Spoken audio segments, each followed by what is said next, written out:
ja saatsime välja teate, et meil on nüüd äri. Tulid mõned vastused, et palju õnne ja väga tore, aga sellega nagu asi piirdus. Ja see oli see hetk, kus meile hakkas nagu koitma, et see vist ikka päris nii lihtne ei ole. Kallis kuulaja, alustab saade Hakkame tegutsema. Saade inimestele, keda huvitab ettevõtlus, eneseareng või lihtsalt soovib kuulata põnevaid lugusid. Räägime Eesti ettevõtjatega, aktiivsete tegelastega, kellest võib tavaliselt väga palju ei kuule. Mina olen Indrek Põldvee ja tänud, et oled minuga. Tere kõigile saate kuulajatele, et järjekorras on lugu number 8 ja äärmiselt lahe, et olete jälle otsustanud tänast saadet kuulata.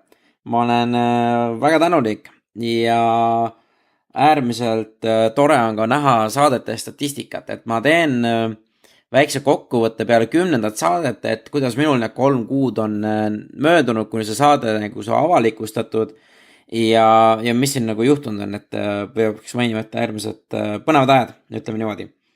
Aga tänase saate juurde tagasi tulles, et meil on nüüd külas Marek Mühlberg ja tema on elanud ka sellist äärmiselt aktiivset elu. Ta on olnud nii ettevõtja kui palgatööline, kui palutud erinevaid ettevõtteid ehitada, juhtida ja me täna temaga räägime, et kuidas Marek siis areneski nagu ettevõtjaks ja kuidas tal lapsepõlves, mis mõtted tal olid, kuidas ta nagu palgatööle läks, kuidas ta oma parima sõbraga ettevõtlus alustas, mis olid nendel need murekohad, kuidas tema need ületas ja ei ületanudki ja mis ta nagu tagantjärgi nagu ise endale soovitaks, et äärmiselt palju põnevat informatsiooni, mida ma loodan ka teile saate külalastele meeldib kuulata.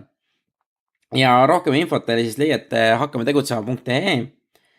Andke mulle tagasisidet, kirjutage ja ma olen kirjutanud ka mõned blogipostitused, mida te saate näha, et just nagu viimased on mentorlusest ja kuidas neid leida ja mis ma ise olen idufirmate ees õppinud, on ju, et ma avaldan ka seal 2 korda kuus mingisuguse teema, kas siis ettevõtlusest või lihtsalt oma arvamusest, et äkki lihtsalt tuleb teile põnevaid mõtteid. Aga aitäh teile kõikide kommentaaride tagasiside eest, nüüd on tulnud, jätke samas vaimus, olge Facebookis rohkem aktiivsemad ja lähme tänast saadet kuulama. Aitäh teile. Tere Marek! Tere Indrek! Et räägi Marek, millega sa siis igapäevaselt oma elus ka tegeled? See on üks nendest küsimustest, millega ma alati satun natukene hätta. Praegune kord ei ole kuidagi erandiks. Ilmselt võib-olla kõige sellisem filosoofilisem ja lühem vastus oleks see, et mulle meeldib lahendada probleeme, mulle meeldib, kui mul on väljakutseid, mulle meeldib, kui on huvitav. Ja see huvitav kipub olema väga erinevate tegevuste lõikes, väga erinevate partneritega, väga erinevates valdkondades. Et täna ma olen Tallinna Ülikooli juures, tegelen seal innovatsiooni ja partnersuhetega, annan loenguid magistrantidele, IT-magistrantidele, tegelen 2-3 väiksema ettevõttega ja vahel tuleb ette ka, et kutsutakse kuhugi rääkima, et siis lähen ja räägin. Räägi, mis see probleemide lahendamine, mis see nagu tähendab, et kui mina nagu kuulen, et ma lahendan probleeme, siis et mis on psühholoog või mis mõttes? No, mõnes mõttes ka kindlasti seda, et eks ta on selline asi, kus ütleme niimoodi, et probleemid on absoluutselt igal pool meie ümber, et ega muidu ei oleks meil ju majandust, keegi peab kellegi probleeme lahendama, kellegi elu lihtsamaks tegema ja see on nagu selle alus. Täna ülikooli poole pealt on see, et aitan tekitada Tallinna Ülikoolile sellist ettevõtlikumat vaimu, seda siis läbi ühe ettevõtlusprogrammi rakendamise seal, samamoodi ülikoolidel on olnud ajalooliselt päris raske teha koostööd ettevõtetega ja vastupidi ka. Miks see raske on?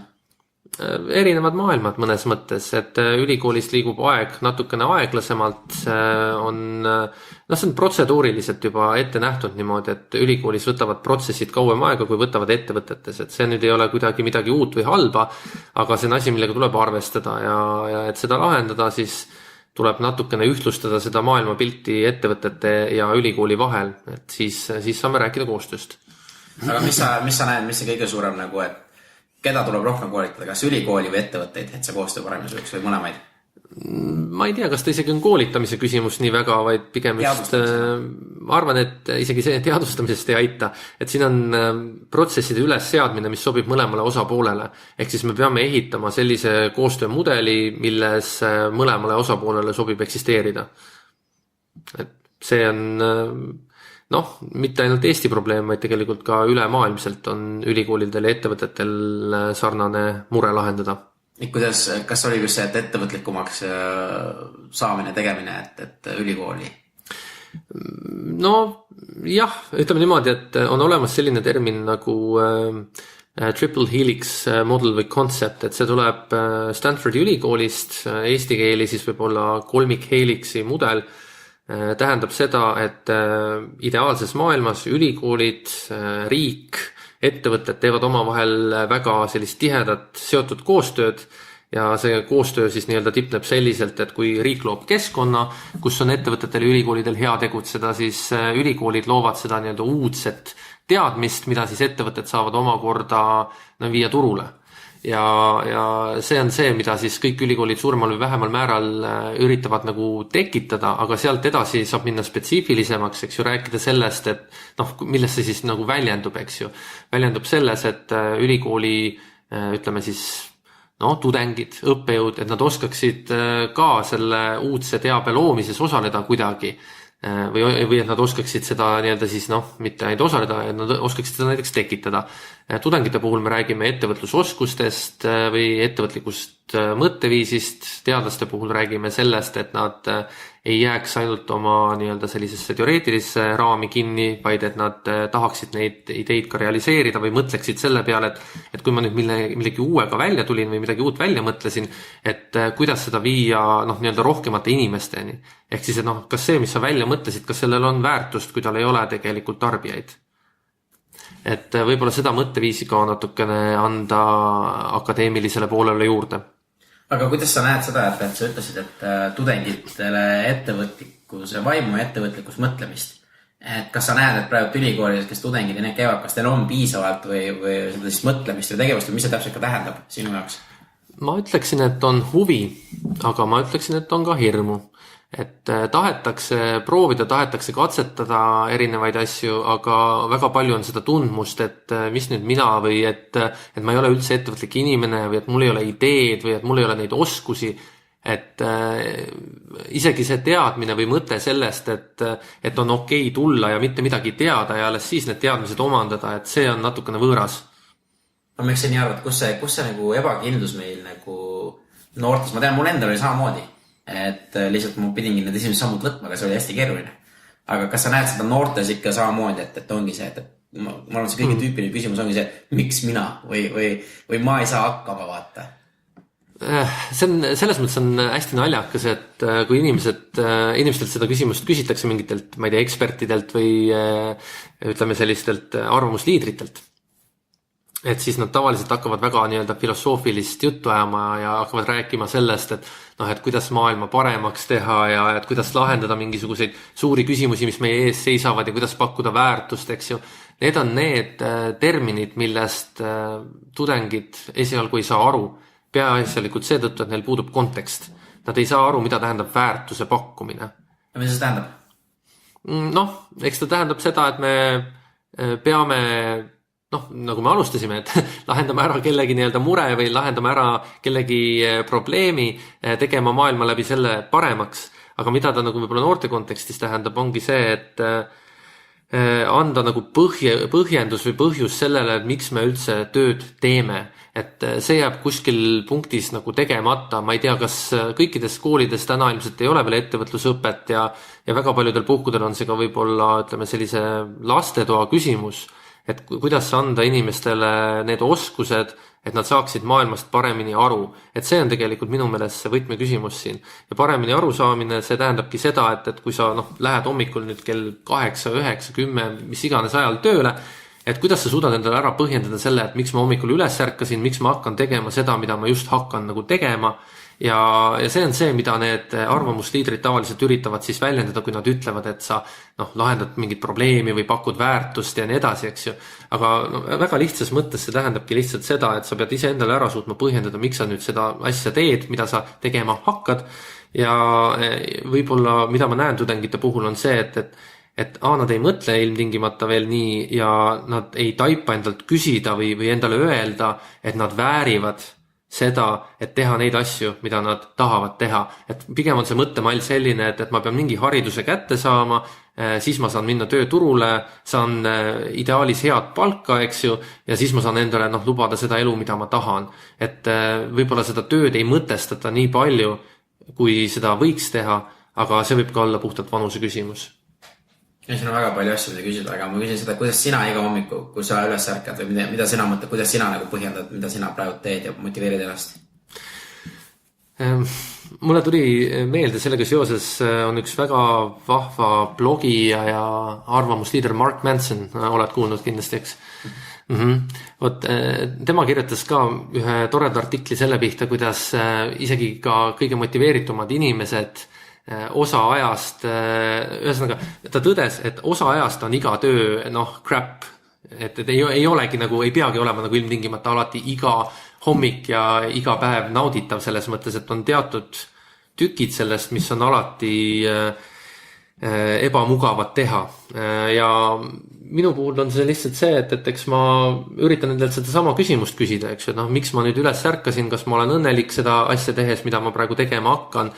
Üritan hästi palju mõelda selle peale, et mu tegevustel oleks mõju, et läbi aastate ma olen väga erinevaid töid teinud ja väga erineva tasu eest, tasu siis ükskõik, kas ta on nüüd psühholoogiline või rahaline või mingil muul moel, et ma olen ainult raha pärast tööd teinud, ei ole väga õnnelikuks teinud see mind siiamaani.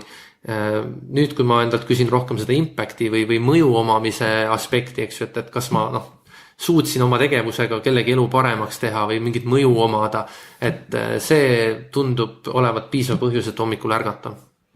Mis sa selle mõju all selle ise silmas pead? Et mida sa ise tahad teha või ongi see, kas tudengite elu paremaks või mis sa ise näed selles? Ega ta ei olegi ainult ühe asjaga piiritletud, kui ma alguses ütlesin, et neid tegevusi on palju, eks ju, et siis ma lihtsalt üritan kuulata oma kõhutunnet ja järgida oma uudisimu ja püüan neid kõiki asju teha nii palju järjepidevalt, et see fookus väga laiali ei läheks. Aga ma jõuangi täpselt selleni välja, et kas inimeste arv, kes on siis minu tegevuste läbi kasusaajad, kas see on piisavalt suur või teine asi, et kas need tegevused, mida ma teen, oletame, kui ma loon midagi uut, et kas see asi jääb ajas püsima. Et väga kurb on näiteks ehitada midagi sellist, et sa teed mingi 2-3 aastat tööd ja siis seda asja enam ei ole. Lihtsalt sellepärast, et ma ei tea, kuskilt see mingi rahastus otsa või mis iganes, eks ju. Et selles mõttes ettevõtlus on alati mõnes mõttes motiveerivam kui mõni projektipõhine töö, kus on riiklik või Euroopa Liidu mingisugune rahastus taga, eks ju, tehakse tegevusi X number aastaid ja siis saab kõik otsa. Et ettevõtluse puhul on vähemalt see rõõm alati, et kui sa midagi oled loonud, et siis on tõenäosus, kui ta on vähegi asjaliku ärimudeliga, siis ta jääb kestma. Aga räägi, kuidas sa enda teie ettevõtlusesse oli, et sa tegeled 2-3 ettevõttega, mõne ettevõttega, et kuidas sinu teekond üldse sellesse sai, et kas oli kohe sündisest saati, et sa saadki ettevõtjaks või? Ei, ilmselt võiks öelda, et konarlik oli see tee ja konarlik just seetõttu, et sarnaselt paljudele teistele noortele inimestele ei taibanud mina alguses endalt küsida mitmeid küsimusi. Nagu näiteks? No täpselt see, et mul oli väga raske endale ära põhjendada või aru saada sellest, et miks üldse tööd tehakse või ma olin muidugi kuulnud kõiki neid ilusaid jutte selle kohta, et do what you love on ju, ja et umbes, et kui sa teed seda, mida sa armastad, et siis sa ei pea töötama päevakestki oma päevakestki elus, eks ju. Et need kõik on, elu ei ole aforismi raamat, eks ju, see ongi see, et ma ilmselt leiaksin igale aforismile mõne vastanduva aforismi, mis ütleb midagi vastupidist, eks ju. Ja kõik need sellised klišeed on sellise abstraktsiooni astme võrra nii palju kõrgemad, kui on igapäevane elu. Ehk siis, et nad filosoofiliselt kõlavad lahedalt. Sa saadki öelda, et jah, ma teen seda, mida ma armastan ja siis raha tuleb. Aga reaalselt on sellest kohutavalt raske aru saada, kui sa oled näiteks 18 või 16 või mis iganes. et minu tee puhul tähendaski see seda, et ma alguses olin väga mures selle pärast, et ma tahtsin teha erinevaid asju. Ma nägin, et minu eakaaslastel oli palju selgem siht kohati silme ees, et nad, kes tahtis saada arstiks, kes tahtis saada advokaadiks, kes tahtis saada õpetajaks, eks ju. Need on kõik sellised käega katsutavad ametid, et sa saad aru, et siin on selge algus, siin on selge lõpp. Ja mina kui inimene, kes tahtis erinevate ideedega tegeleda, tundsin end üsna dysfunktsionaalsena, sellepärast, et tundus, et ma justkui ei suuda nüüd valida fookust ära või et mul on nagu midagi viga. Aga samas, kui ma hakkan nüüd takkajärgi selle peale mõtlema, siis nooremana oligi niimoodi, et ma tegin väga palju, ütleme selliseid pisitöökesi, mida võib nii-öelda ettevõtlikuks liigitada, et keskkooli ajal ma ostsin, müüsin, vahetasin elektroonikat, eks ju, sinna alla läksid mobiiltelefonid, arvutid, eks ju, tegin neid korda. Ja ema väga armastas öelda mulle, et ma olen valge juut, et mina tundsin, et see on kuidagi kompliment. Et ja mis sealt nii-öelda edasi sai, oligi niimoodi, et mulle meeldis omada vahendeid, elamaks seda tüüpi elu, mida ma tahtsin elada. See võis tähendada seda, et ma saaksin reisida või see võis tähendada seda, et ma ei tea, ostan endale mõne arvuti või mõne uu asja, mida ma tahan, eks ju. Ja siis ma lihtsalt instinktiivselt leidsin võimalusi selle võimaldamiseks. Ja ma ei mõelnud väga selle peale, et miks ma seda nüüd teen. Ülikooli ajal tähendas see juba seda, et ma müüsin ühele ettevõttele ennast maha niimoodi, et kui mult küsiti, et kas ma oskan nüüd tegevust X teha, ma ütlesin, et oskan küll. Ja siis läksin ostsin raamatu, et kuidas seda tegema peaks. Väga, väga loogiline. Ja kaua sul aega läks, et selle selgeks saada, et sa said aru, mida sa teed? Päris aus siis 2 päeva. Nii. Mis need tegevused olid, et seda nagu? See oli, ma pidin õppima selgeks, kuidas teha turundusuuringuid ja eks seal on päris tugev selline statistiline ja metoodiline baas taga, mida peab nagu tundma, aga sellel tasemel, mida mul oli vaja selle töö tegemiseks, sellele puhul piisas 2 päevast, et täiesti adekvaatselt heal tasemel töid teha. Ja nende tööde tase oli muidugi nii palju okei, et EAS-ile tegime aruandeid toona, et see oli üks konsultatsiooni ettevõte.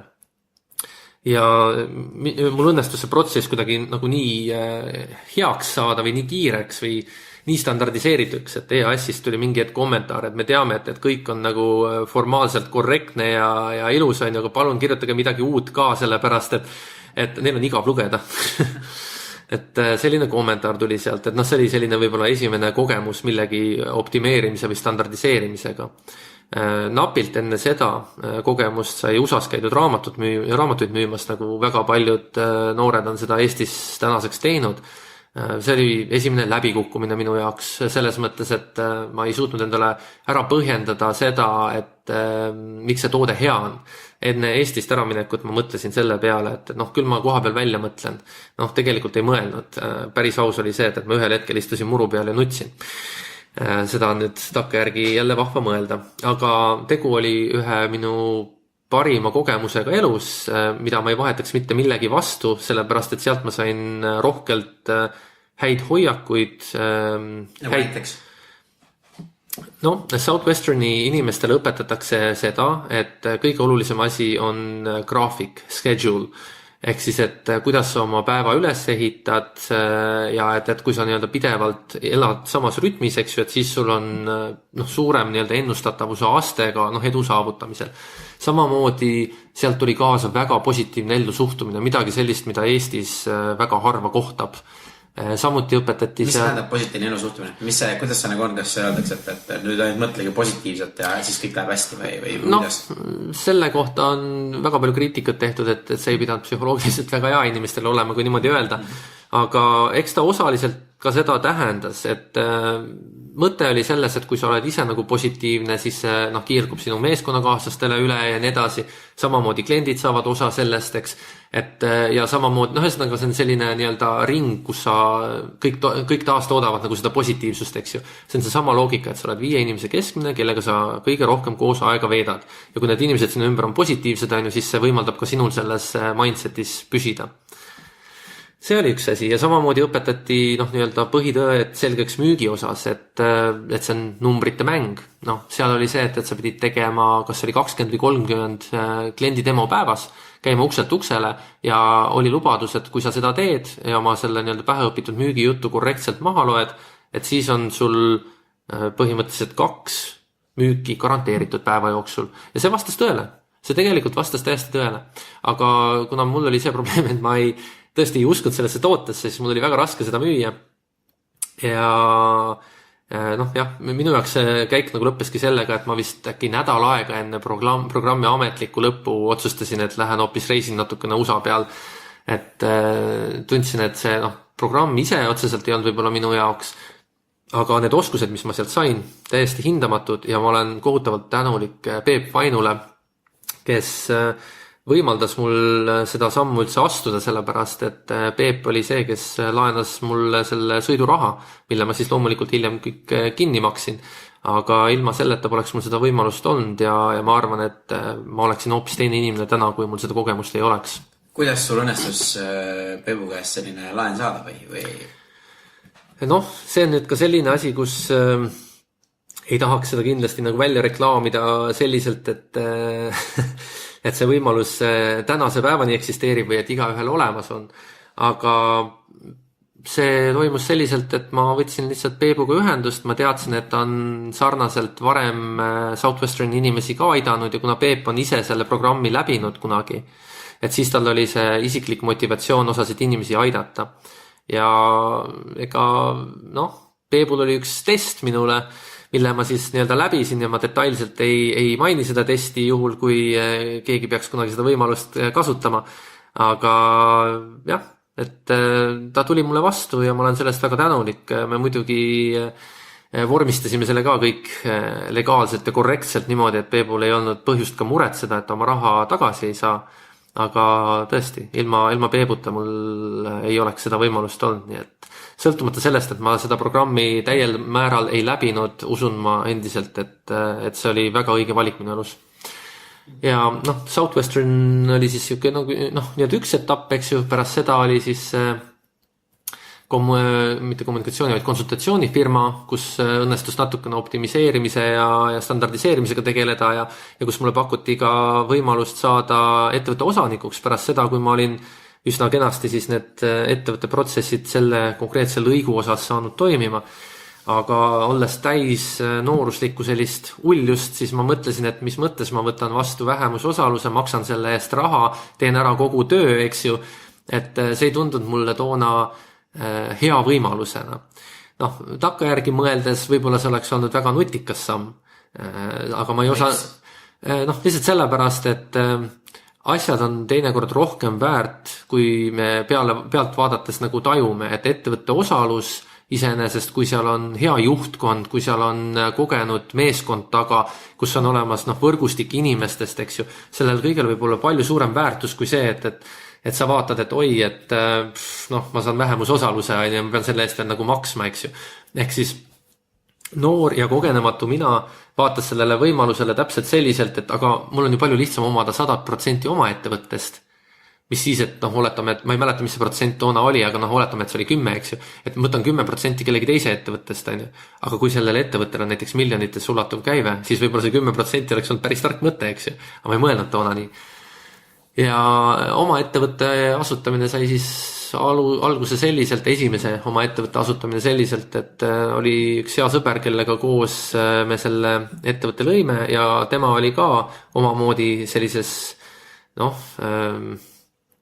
isiklikus kriisis või tal oli ka dilemma, et kuidas tööalaselt edasi liikuda ja me jalutasime vist mitu tundi öises Tartus. Ega me väga lahenduseni ei jõudnud, kuni lõpuks otsustasime, et okei, et me oleme kõik poolt ja vastu argumendid ära rääkinud, on ju, et siin ilmselt ei ole nagu väga ratsionaalse otsuse küsimus, eks ju, et pigem on see tunde küsimus, et kas me teeme või ei tee. Kas sul oli valdkond ja asjaga tead või see oli lihtsalt vaatab?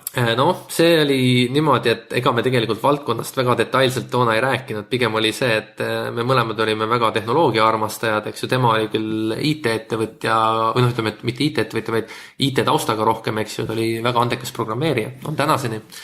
Ja mina olin nagu rohkem business development või äriarenduspoole inimene. Ja me otsustasime visata kulli ja kirja. et ma tean, see on, aga ma arvan, et see on täpselt sama hea meetod kui kõhutunde kuulamine või teepaksu pealt lugemine või plusside-miinuste kokku arvutamine paberi pealt, sellepärast et päeva lõpuks, kui otsus sünnib, siis see on palju olulisem kui see, kuidas otsus sündis. Ja mis see kullikirjad, mis need valikud olid, mäletad või? Ei, no ega valik oligi see, et kas teeme või ei tee, aga ma ei mäleta, kumb oli kull ja kumb oli kiri. Et Kuidas te tegite selle nii, et me tegime ettevõtte ja me olime täis otsustavat sellist jõudu, et me mõtlesime selle peale, et meil on ju ometigi nii suur võrgustik ja me oleme nüüd nii professionaalsed inimesed ja et kui me nüüd ütleme, et meie pakume teenust, et siis küll see raha ka tuleb ja küll need inimesed lihtsalt tulevad. Et see oli ajal, kui ütleme neid inkubaatoreid, kiirendeid, ettevõtlusprogramme väga ei olnud, et väga palju oli sellise tagumikutunde teema, ise katsetamise teema. Ja mis juhtus oligi, et me saatsime välja teate, et vot, meil on nüüd ettevõte. Ja me vist positsioneerisime ta toona ikkagi selliseks uue meedia ettevõtteks, et me teeme igasuguseid veebiga seotud asju ja nii edasi. Ja ütleme veebiagentuuri moodi asi. Ja saatsime välja teate, et meil on nüüd äri, tulid mõned vastused, et palju õnne ja väga tore, aga sellega nagu asi piirdus. Ja see oli see hetk, kus meile hakkas nagu koitma, et see vist ikka päris nii lihtne ei ole. Ja siis oligi niimoodi, et ega me ei osanud väga hästi tööd ka jagada, et mina kippusin ikkagi seda äriarenduse rolli nagu rohkem tegema ja tema rohkem IT poole projekte siis. Ja siis tulemus nägi välja niimoodi, et mina tõin sisse äriarendusprojekte, mis olid igasugused uuringud, analüüsid, mis iganes, eks ju, äriplaanide kirjutamine, midagi sellist. Ja tema tõi sisse konkreetselt siis IT-projekte ja siis meil oli nagu küsimus selle osas, et kuidas me siis nüüd selle töö ära teeme. Ja tuli välja, et tema ei tahtnud mitte midagi teha äriarendusega ja mina ei tahtnud nagu otseselt käsi panna nagu koodile külge, eks ju. Ja me kuidagi mingil veidral põhjusel ei taibanud, et me saaksime nagu neid jõude ühendada. Et põhimõtteliselt teil oli vahepeal see, et ühes ettevõttes oli 2 väike ettevõtet. Jah, tegelikult küll ja takkajärgi mõeldes on see nii totter, sellepärast, et see tundub nagu nii veider, et inimesed ei suuda nagu seda oskuste komplekti ära jaotada, aga täpselt niimoodi ta meil läks ja tänase päevani tegu minu ühe parima sõbraga, elab ta Jaapanis täna, nii et see ettevõte meil on isegi alles, aga me aktiivselt sellega enam ei tegutse. Et nüüd on mul endal on üks selline konsultatsiooniteenust või äriarendusteenust pakkuv ettevõte, mille alt ma teen projekte, lisaks mõned väiksemad sellised startupi loomakesed. Aga see oli tõsine elukool selles mõttes, et meil õnnestus sattuda küll lepingulistesse vaidlustesse, küll õnnestus meil tekitada vist isegi üks hetk oli meil päris suur maksuvõlg ettevõttel üleval, sellepärast et see oli nüüd seotud konkreetselt lepingupartneri poolse halva käitumisega, et kes see toona oli, pole isegi oluline, eks ju, aga ma mäletan, et me ikkagi maksime seal Eesti rahas vist 100 000 sellepärast, et lepingupartner oli käitunud oma sõnadele mitte vastavalt. Et õnnestus nagu päris korralikult kooliraha maksta ja täna loodetavasti siis kõik need õppetunnid on nii palju andnud, et ei pea neid enam kordama. Kuidas te nagu suutsite nagu sellised asjad nagu, ma kujutan ette see vaimne, mentaalne pool võis olla teil mõtlemine hoopis nagu, et täitsa peppis, et see asi jutus ja siis et kus me selle raha leiame, et kuidas te nagu sellest nagu, kuidas see protsess käis teil? Ega ma detaile ei mäleta enam, see oli päris ammu. Aga mentaalne pool oligi niimoodi, et meil endal tekkisid ka sellised vaidlused ja sõnelused ja eks me lõpuks saime ikkagi ära menetletud selle, aga see pani päris korraliku pinge meie omavahelisele suhtlusele ja ütleme niimoodi, et ega me ei osanud ka teineteisele kõige paremini seal toeks olla sellega seoses ja ega ma arvan, et siin ei olegi mingit retsepti kellelegi nagu anda, et kõige lihtsam on ikkagi see, et tuleb jääda nii palju ausaks ja konkreetseks, suhelda maksuametiga, see on see, mida väga paljud ettevõtjad ei tee, et nad nagu kuidagi kaovad pildilt ära.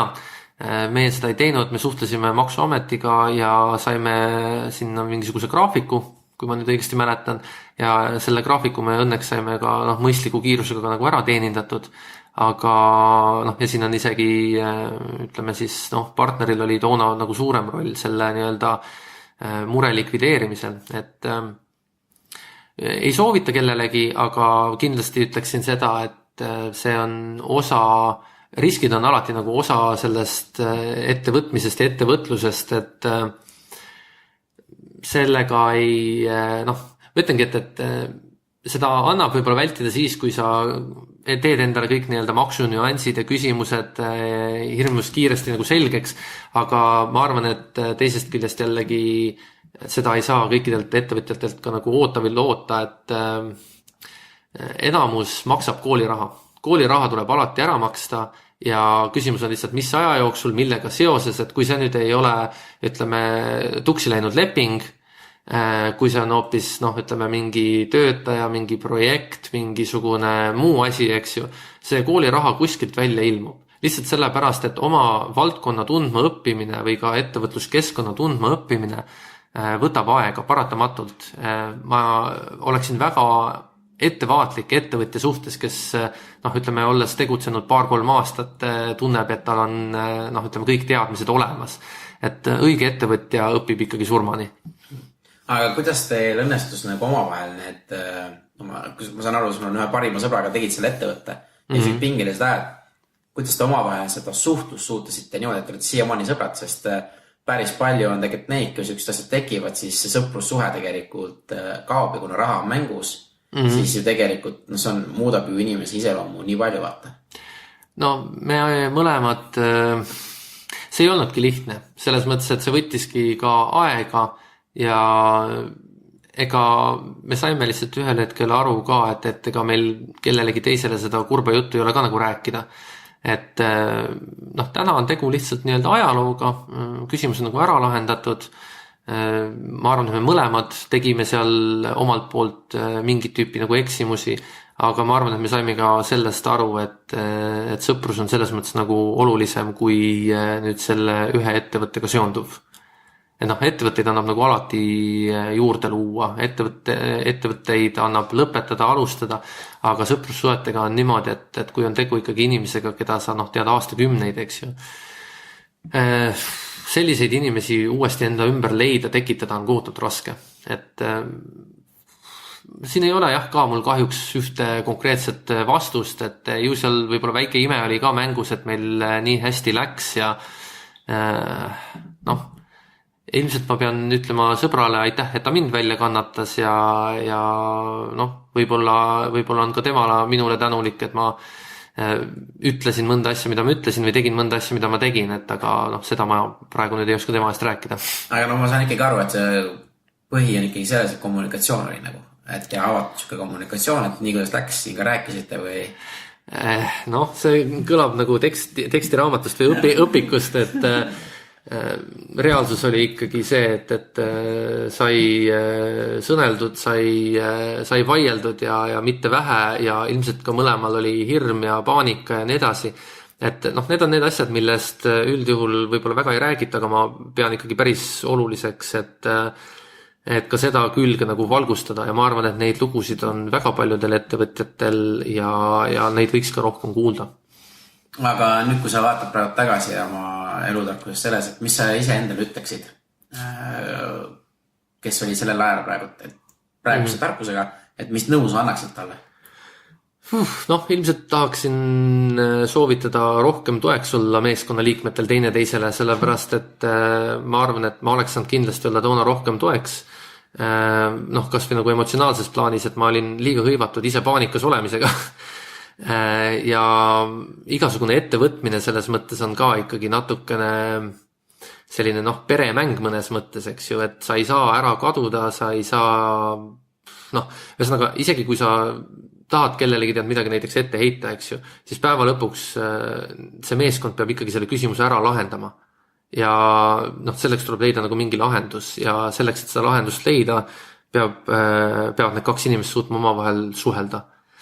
Et ega ma soovitakski võib-olla lihtsalt rohkem olemas olla ja rohkem mõelda meeskonna peale kui iseendale, sest mina kindlasti mõtlesin rohkem toona iseendale ja noh, see on see, mis takkajärgi mõeldes võib-olla tekitab natukene sellist häbitunnet või kurbustunnet, eks ju, aga teisest küljest ma ei osanud toona teistmoodi. Mul oligi täpselt see, et ma lasin peast läbi kõiki nii-öelda oma finantsküsimusi, lasin peast läbi kõiki nii-öelda oma probleeme, eks ju, jättes nagu võib-olla mõistmata või aru saamata, mis nagu sõbraga toona toimus, eks.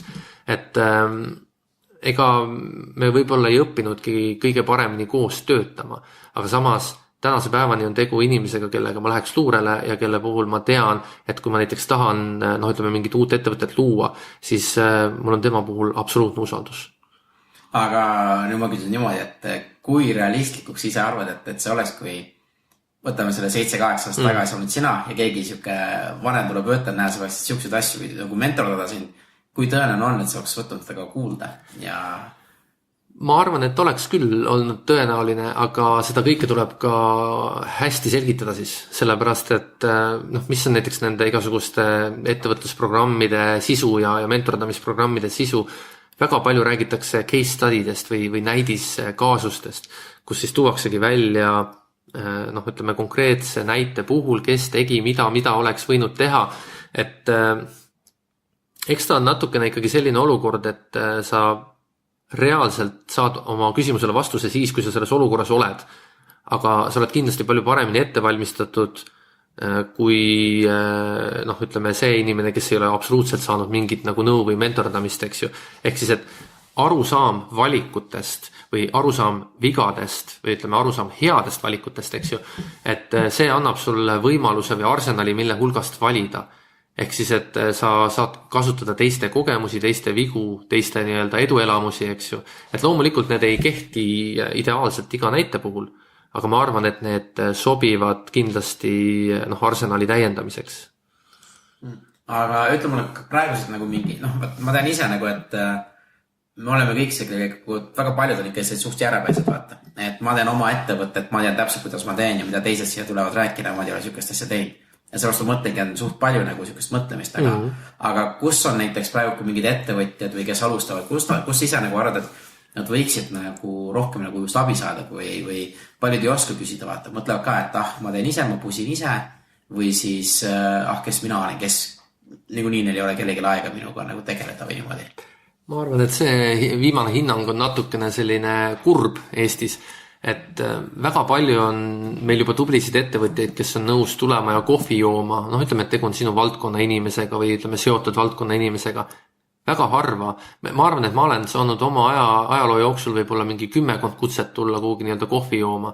Ma arvan, et neid võiks olla oluliselt rohkem ja ma usun, et ma olen neid inimesi saanud aidata kuidagi moodi, ütleme oma teadmiste, oma kogemustega, et see kuna kõik peavad sööma millalgi, kuna kõik peavad millalgi midagi jooma, ükskõik kas on kohvi, tee või whatever your poison is, eks ju. Et rohkem võiks küsida, rohkem võiks julgust olla, kutsuda kedagi nii-öelda lõunale, kohvile, üldjuhul inimesed ei ütle sellele ei. Nad võivad sulle öelda, et ma 3 kuu pärast nii-öelda saan, ja siis ma olen Eestis või mis iganes, eks ju. Aga kui sa suudad ära põhjendada, et mida sa nüüd konkreetsest inimesest tahad, mitte lihtsalt see, et lähme kohvile, vaid ikkagi see, et tere hea inimene, et ma olen just loonud oma ettevõtte, ma tegelen nende asjadega, eks ju. Ma olen läbi teinud, ma ei tea, mingi 7 sellist asja, eks ju.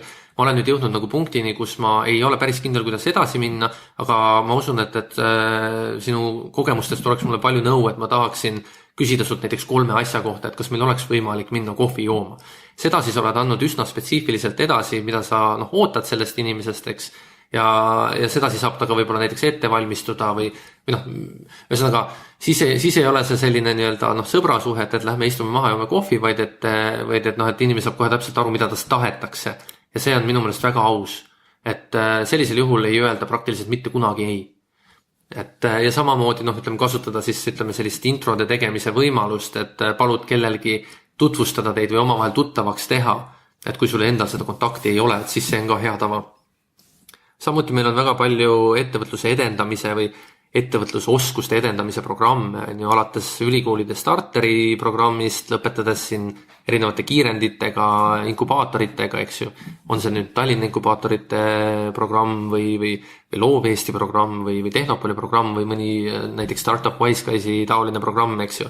Et meil nagu erinevad faasid selles mõttes on kaetud küll, kus ütleme siis pakutakse mentortuge, kus pakutakse jooksvat nõustamist, eks ju. Et teatud faasis ma arvan, tasuks need programmid läbi käia ja kui on juba ise mingisugune küpsusaste nagu kätte saadud, et siis võib nagu edasi toimetada. Aga igasugune abi, mis turul eksisteerib ja täna on seda kohutavalt palju, et alustavatele ettevõtetele soovitaks küll sellega tutvust teha. Aga kuidas nüüd on inimestega, kes ei taha ettevõtlusega tegeleda? Et selles mõttes, et kas see on nüüd midagi sükest, mis te nagu tahate ka ülikoolis teha või et ongi, et ma tahan saada arstiks, et ma tahaks nagu tema käest küsida, kas see on üldse õige valik või mis abi nagu neile? Et lihtsalt nagu karjäärinõu saada või?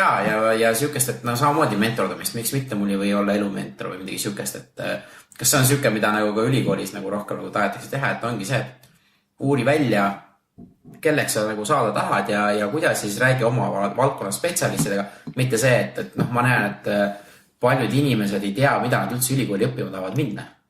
Ja, vastab tõele, et ma arvan, et tasuks küll ka täiesti tavaliste, mis nüüd tavaliste, aga tasuks ühendust võtta erinevate ekspertidega, ükskõik mis valdkonnas nad nagu toimetavad, et ega samamoodi on ju ka nendes ettevõtlusprogrammides, et kõik inimesed, kes seal nõu annavad, ei ole ilmtingimata ettevõtjad, nad võivad olla lihtsalt kas head juhid, muidu ettevõtlikud inimesed, lihtsalt oma valdkonna eksperdid, eks ju. Ja nad on kaasatud just sellepärast, et anda nagu selle spetsiifilise valdkonna nõu. Ja ma arvan, et ka nende puhul kehtib täpselt sama printsiip, et kohvi nad joovad ja teed samuti. Aga kes ise näed, kuidas nagu ülikoolides see asi nagu rohkem nagu järgmised aastad edenevad, et me saate alguses enam nagu rääkisime sellest, et rohkem ettevõtlikumaks ettevõtjateks, aga mis sa näed, et need tudengid nüüd, kuidas ütlen, jälle see küsimus, see sama hea küsimus, miks mina või miks ma pean olema siuke, et mis see ülikool veel nagu tahab nagu teha või mis nad välja mõtlevad?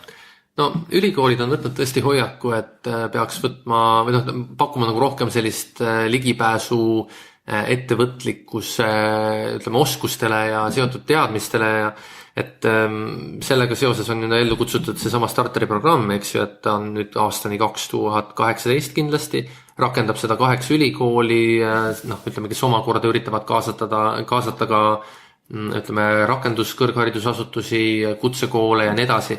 Et praegu on Haridusministeeriumi poole pealt väga tänuväärne initsiatiiv anda inimestele, ütleme siis baasoskusi, ettevõtlikke teadmisi ja oskusi, mille puhul pole mitte mingit vahet, mis valdkonnas nad tegutsevad.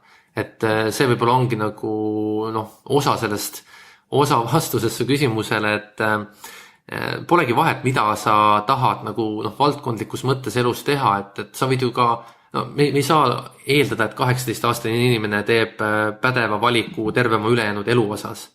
Et see on see täpselt sama mure, mis mul oli, eks ju, et ma tahtsin teha väga paljusid erinevaid asju, eks ju, ja tundsin, et ma olen kuidagi nagu defektne, ja see surve, et vali nüüd üks, et see oli ikkagi hästi, hästi ebamugav. Ja ettevõtlike või ettevõtlusoskuste puhul ongi suur pluss see, et ülikoolid täna panustavadki sellesse, et sõltumata sellest, mis õppekaval sa õpid, sa saad oskused, millega sa võid tegutseda ükskõik mis valdkonnas terve elu. Ja täna Haridusministeeriumil on see suund, täna toetatakse seda ettevõtmist ja minu hinnangul see on üks targemaid samme, mida Haridusministeerium on teinud viimastel aastatel, et see on üks seda tüüpi algatustest, mis võiks veel pikka aega nagu jätkuda.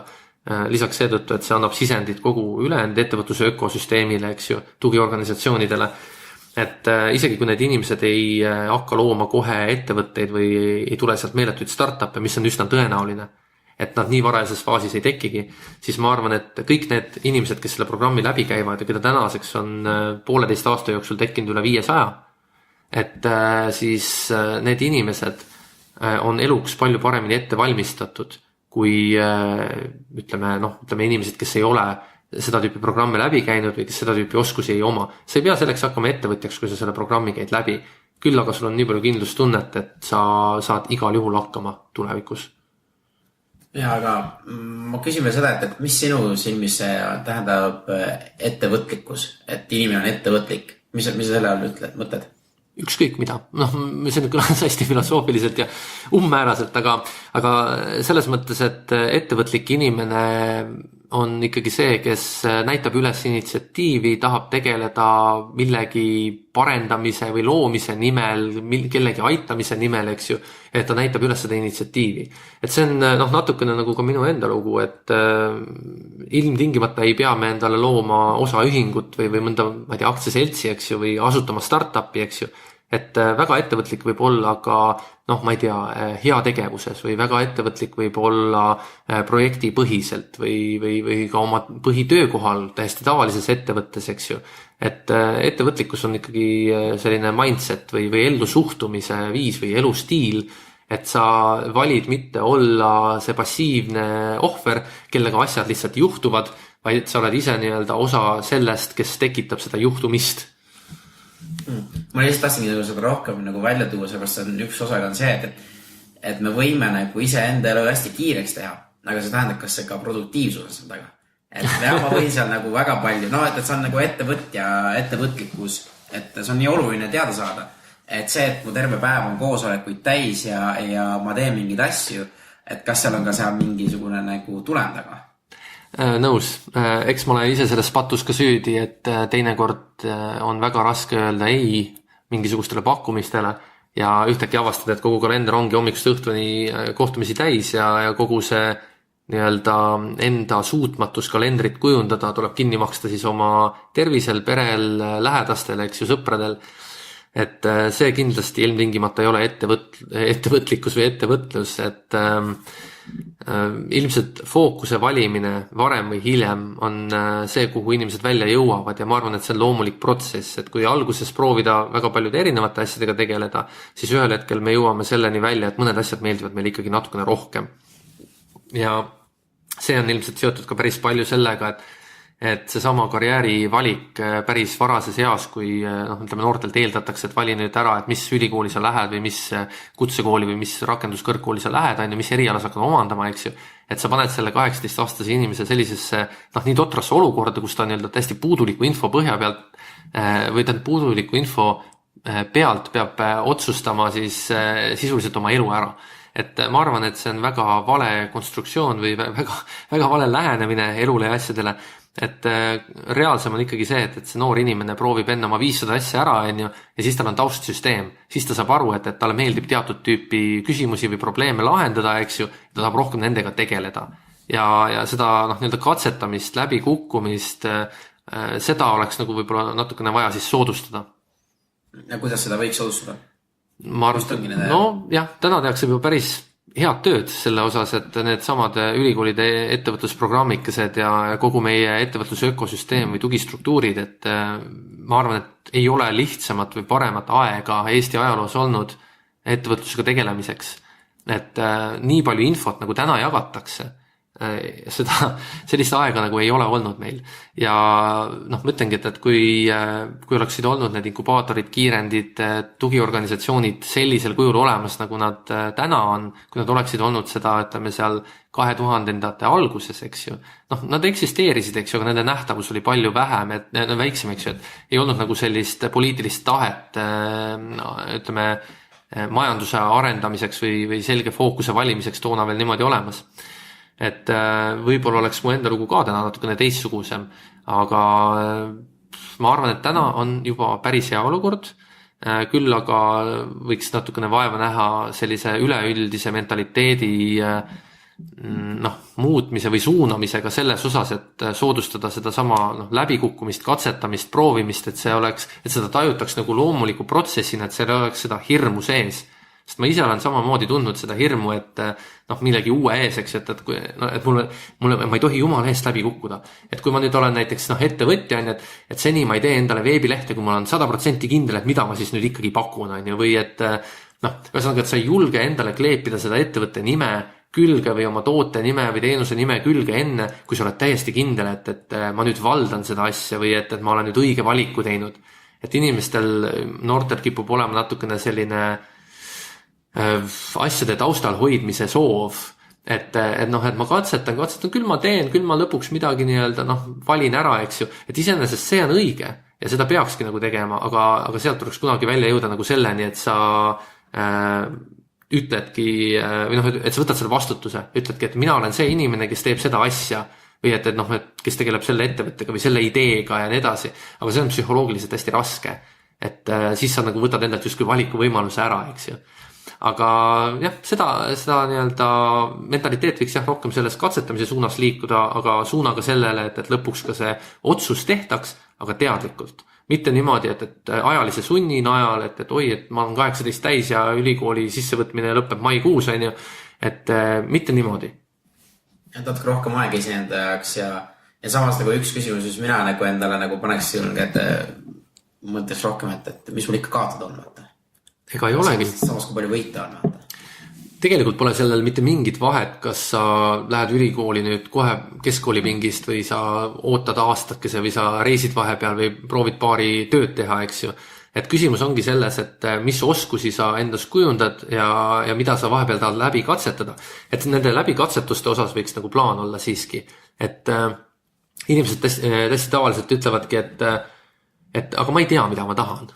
Et mis on täiesti okei, sa ei peagi tahtma, aga mõned asjad meeldivad sulle teistest natukene rohkem. Näiteks, ma ei tea, võib-olla sa vaatad rohkem filme kui teised inimesed või ma ei tea, sa kuulad rohkem muusikat või sa käid rohkem jalutamas, eks ju. Et võta need igapäevased asjad, mida sa teed teistest võib-olla natukene rohkem, sest need meeldivad sulle, eks ju, ja mõtle, kas sa oskad midagi selle ümber ehitada või liitu mõne organisatsiooniga, mis tegeleb nende asjadega ja nii edasi. Et tegelikult need vihjed, mida me võiksime teha, on meie elus absoluutselt igal sammul nagu olemas. Et sellist kirgastumist, et sa ärkad hommikul üles ja siis on niimoodi snap, wow, ma tean, mida ma tahan oma eluga teha. Sellist asja ei juhtu. Selles mõttes, et pigem on see tundmus ikkagi selline, et sa teed mingit asja, eks ju, tunned, et wow, see oli lahe, et teeks veel. Et see motivatsiooni toimemehhanism, kus inimesed arvavad, et enne tekib motivatsioon ja siis ma hakkan tegema asja. Tegelikult on see vastupidi, et sa kõigepealt teed asja ja siis sa saad motivatsiooni sellega edasi tegelemiseks näiteks, kui sulle see asi meeldib. Aga kui sulle asi ei meeldi, siis ei teki ka motivatsiooni sellega edasi tegeleda, siis valid järgmise asja. Ja niimoodi käidki seda tsüklit läbi, kuni lõpuks on vastus käes. Täpselt, et ma arvan, väga hea viimane selline soovitus kuulajatele. Et ma nüüd küsin sinu käest mõned sellised küsimused, mida ma teiste külaliste eest küsin. Et ma alustan sellega, et kas sul on endal kindel mingi hommikurutiine, kuidas sa nagu päeva käima saad esimesed 60 minutit või nii? See kipub varieeruma selles mõttes, et mul on väga raske olnud, ma olen väga teadlik selle vajadusest ja nagu ma siin mainisin ka selle nii-öelda Southwesterni kontekstis, et see on kõige alus. Et ma üritan nii palju teha, et ma saan magatud umbes 7-8 tundi, vahel õnnestub, need on väga produktiivsed päevad tavaliselt siis. Ma püüan pigem ärgata varem, tavaliselt tähendab see 6-7. Ma püüan oma mõtted kirja panna vahel õhtul enne magama minekut, vahel hommikul vara, lihtsalt et ma teaksin, mis on need asjad, mida ma pean päeva jooksul ära tegema. Et kuidagi tuleb hoida nagu seda fookust, et kuna meid igalt poolt pommitavad erinevad situatsioonid, inimesed, palved, vajadused, eks ju, et ükskõik, kas see on telefonikõne või Skype või Messenger või mis iganes, eks ju, me saame pidevalt mingisugust infot, mida me peame protsessima. Ja selles kontekstis on väga raske teha valikuid, kui sa ei ole eelnevalt läbi mõelnud, et mis sul on nüüd selle päeva prioriteedid. Ja selle päeva prioriteedid loomulikult võiksid olla seotud mingisuguse 3-4 suurema asjaga, mida sa niikuinii tahad näiteks aasta jooksul saavutada, eks. Ja see vist rutiini alla, ma ei tea, kas läheb, aga kass nõuab süüa. Et väga hea soovitus on, et kui hommikul ärkamisega on raskusi, siis soovitan võtta endale lemmikloom. Või mõned inimesed on ka pere loonud, eks ju, see toimib samamoodi. Aga näiteks kass tuleb lihtsalt hommikul toitu nõudma ja mul ei ole väga palju võimalusi, et kuna tema hommik hakkab seal kuskil 5-6 paiku, siis varem või hiljem olen ma sunnitud ka alluma. Nii et see on selline ise täituv, kuidas öelda siis, ennustus sellel kassil, et aitab alati hommikul ülesse saada. Tahaksin rohkem leida aega enda liigutamiseks, et varem oli niimoodi, et siin aasta tagasi umbes niimoodi, et siis ma tegin ikkagi kätekõverdusi kõhulihaseid, Püüdsin saada nagu selle füüsilise poole kindlasti hommikul toimima. Vot selles osas ma olen nüüd natuke laisem olnud, aga ma tunnen nagu vajadust see tagasi saada. Ja üks lihtsamaid asju on see, et ma olen üritanud juua klaasi vett iga hommik. Et muud nagu sellist süsteemi väga ei olegi, et siiamaani toimib. Väga hea. Räägi, mis on sinu suhe mentorlusega ja kas sa ise nagu mentorled? Jaa, ma olen rohkelt erinevates programmides mentorina tegev olnud. Suhe mentorlusega on hästi positiivne, sellepärast et ma usun, et meil kõigil on mentorit vaja, minul endal sealhulgas. Et mida vanemaks ma saan, seda rohkem ma tajun vajadust selle järele, et kasutada ära teiste inimeste teadmist ja ekspertiisi. Seda vähem on mul ülbust, seda rohkem on mul alandlikkust tõdeda, et teiste inimeste elu ja kogemused on väga väärtuslikud ja et kui ma saan sellest kuidagi osa saada, siis ma ütleme niimoodi teen iseendale väga suure teene sellega.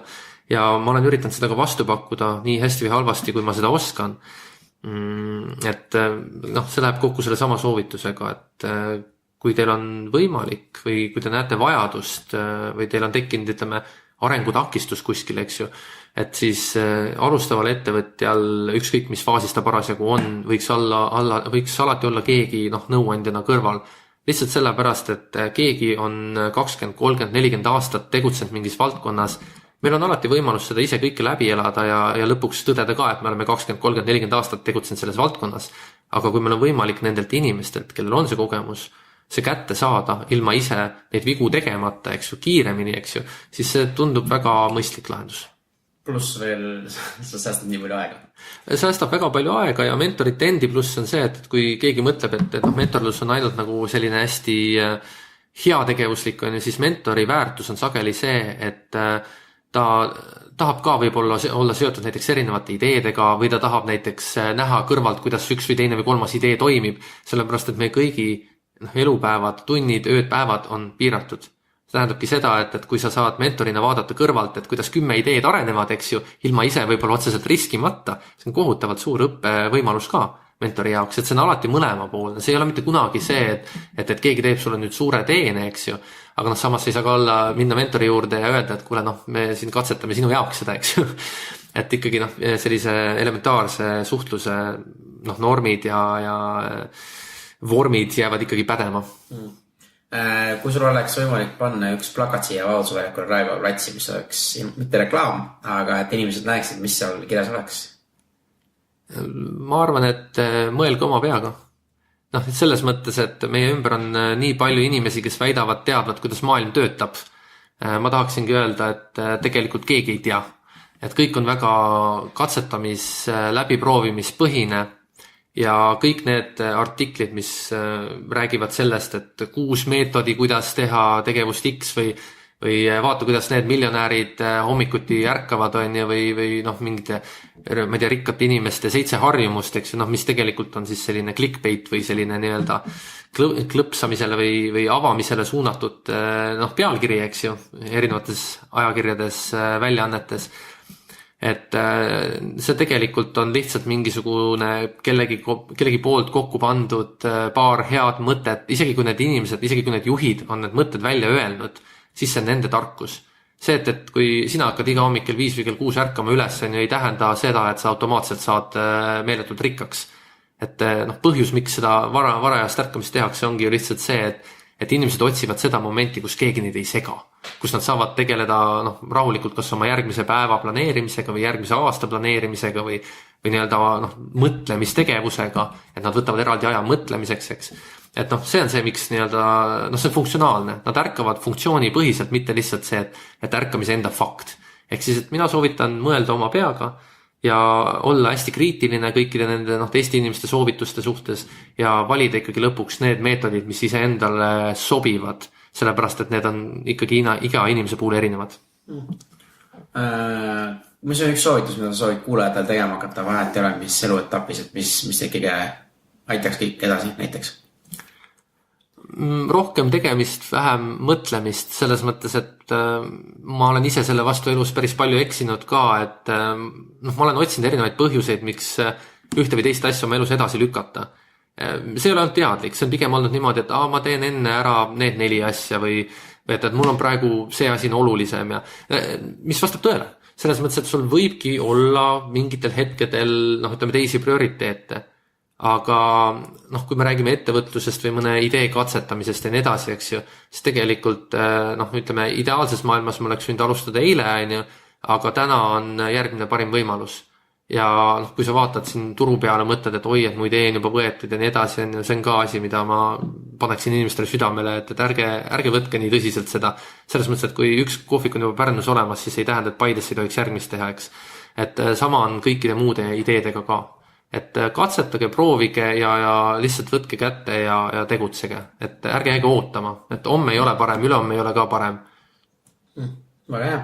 Ja viimasena, et kuidas mina või meie kuulajad siin abiks saavad olla? Kuri mõte. Kirjutage Majandus- ja Kommunikatsiooniministeeriumisse. Kirjutage, mida teie väikeste ja keskmiste ettevõtjatena näiteks ootate riigilt, et täna on väga mitmed väikesed keskmised ettevõtted olukorras, kus nende maksukoormus on ebaproportsionaalselt suur, võttes arvesse nende arengufaasi või staadiumit.